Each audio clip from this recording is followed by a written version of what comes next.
வணக்கம். இன்னைக்கு நம்ம லெட் மீ டெல் எ குட்டி ஸ்டோரியில பார்க்க போற கதை என்ன அப்படின்னா, ஒரு காட்டு வழியா ஒரு குருவும் சிஷ்யர்களும் போயிட்டு இருக்காங்க.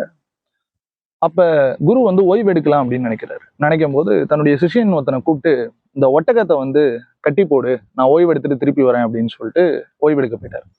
இப்ப அந்த சிஷ்யனுக்கு ஒரே கேள்வியா வருது. எதா இருந்தாலும் கடவுள்கிட்ட ஒப்படைச்சிருன்னு தானே நம்ம குரு சொல்லியிருக்காரு. அப்புறம் எதுக்கு நான் இப்ப கடவுளை நம்பாம அந்த ஒட்டகத்தை கட்டி போடணும் அப்படின்னு சொல்லிட்டு, அந்த ஒட்டகத்தை கட்டி போடாமயே அந்த சிஷ்யனும் ஓய்வு எடுக்க போயிட்டாரு.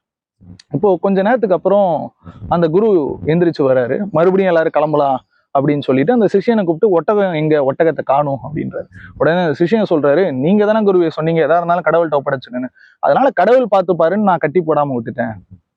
ஆனா ஒட்டகம் காணா போச்சு அப்படின்னு. உடனே குரு வந்து ஒரு விஷயம் புரிஞ்சுக்கிறாரு. தான் சொன்ன ஏதோ ஒரு விஷயத்து மூலமா தான் சிஷ்யன் தவறாக புரிந்து கொண்டு இந்த மாதிரி செஞ்சிருக்காரு அப்படின்னு சொல்லிட்டு ஒரு புரிதலை ஏற்படுத்துறாரு.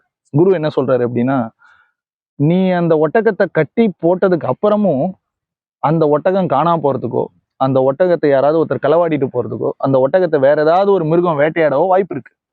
நீ கட்டி போட்ட அப்புறம் அந்த வாய்ப்புகள் நடக்காம அந்த கடவுளை பார்த்துக்க சொல்லி நீ கேட்கலாமே ஒழிய, நீ கட்டியே போடாம கடவுளை பார்த்துக்க அப்படின்னு கேட்டா கடவுள் பண்ண மாட்டாரு. ஏன்னா கடவுள் ஒரு விஷயத்தை நிகழ்த்தணும் அப்படின்னு நினைச்சா அதை மனிதர்கள் மூலமா தான் நிகழ்த்துவாரே ஒழிய, டைரக்டா நீ வந்து கடவுள் பண்ணுவாருன்னு சொல்லிட்டு நீ சும்மா இருந்தனா உனக்கானது எதுவும் உனக்கு நடக்காது அப்படின்னு அந்த குரு சொல்லியிருக்காரு. இந்த கதையில இருந்து எனக்கு புரிஞ்ச விஷயம் என்ன அப்படின்னா, இங்க கடவுள் ஒரு விஷயத்தை நிகழ்த்தணும் அப்படின்னா அதுக்கு மனிதர்கள் தான் கடவுளுடைய கைகளா இருக்காங்க. அப்ப காட்ஸ் இன்ஸ்ட்ருமெண்ட் அப்படிங்கிறது பீப்புளோட ஹேண்ட் தான். ஸோ நம்ம மூலமா தான் எல்லாத்தையுமே நிறைவேற்றுறாரு. அப்ப நம்ம எந்த செயலா இருந்தாலும் அந்த செயலை செய்து முடிச்சுட்டு அதுக்கப்புறமும் அது தவறாக போறக்க வாய்ப்பு இருக்கிற பட்சத்துல கடவுள்கிட்ட வேண்டிப்போம், நம்ம செஞ்ச விஷயம் நல்லபடியா முடியணும் அப்படின்னு சொல்லிட்டு.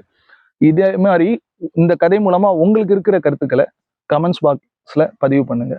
நன்றி.